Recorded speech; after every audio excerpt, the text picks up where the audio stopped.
Hey, fight fans, it's Michelle Joy Phelps with BehindTheGloves.com, and I am here with George Groves in London at the moment for his May 31st fight against Carl Froch. How are we feeling, George? Feeling very good. Very, very good. Nice, calm, relaxed, ready to go. You know, the first time you guys fought, you initially said that you had respect for Carl going into it. And then at some point you lost respect for him, which has caused a lot of animosity and this rivalry. What is it exactly about him that makes you hate him so much? I think I've been misquoted there because I certainly don't hate Carl. I don't like him. Oh, it seems that you hate him.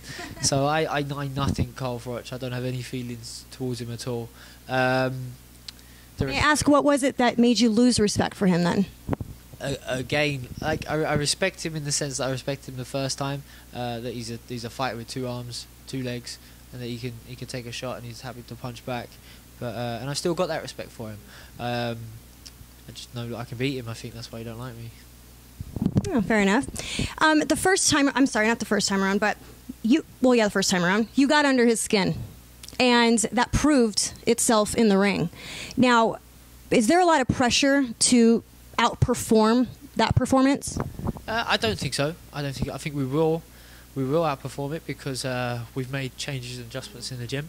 I went into the first fight believing I could beat Carl Froch, but now I go in knowing I know an awful lot more about him, and I've had a much more settled and stable camp. Before the last fight, I broke away from my training team 9 weeks out. I had to find a new training team, and we had to really sort of hit the ground running, and had many other legal issues to deal with outside the ring.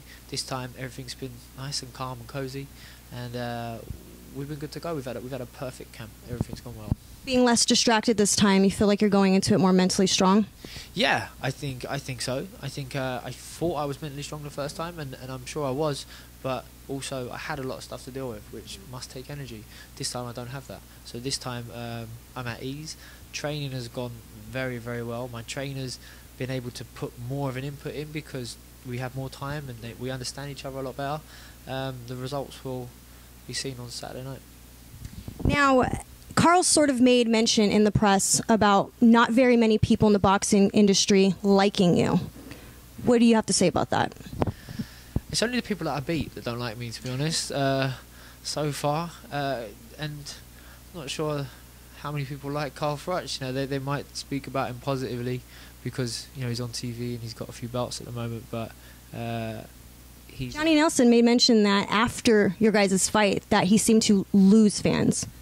Yeah, before the first fight, the build-up, I had to let Carl Froch know that he's in a real fight against a real challenger. So I came across quite bullish, quite aggressive, and I think the public sympathy was with Carl Froch, not the public support. So everyone felt like I was attacking their world champion.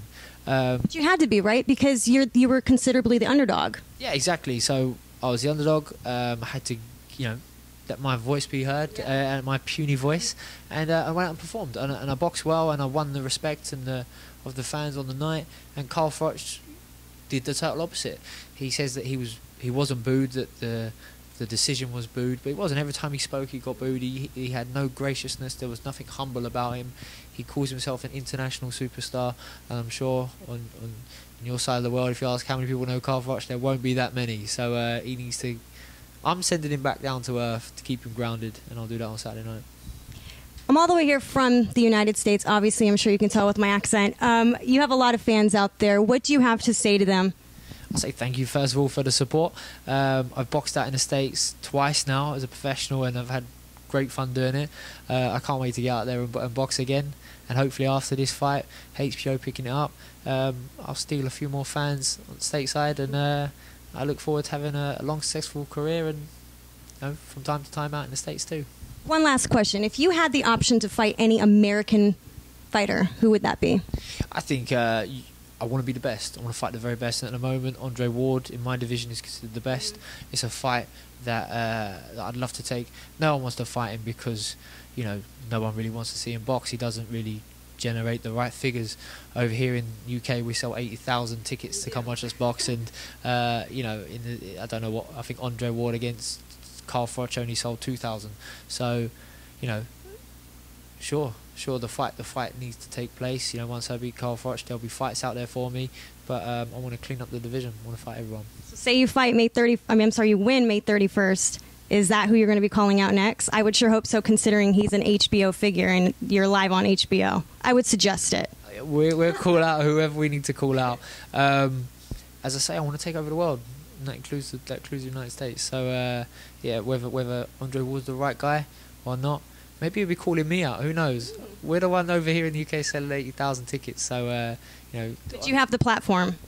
Exactly. That's the most important thing for me. I'll have the belts. People will come chasing me too.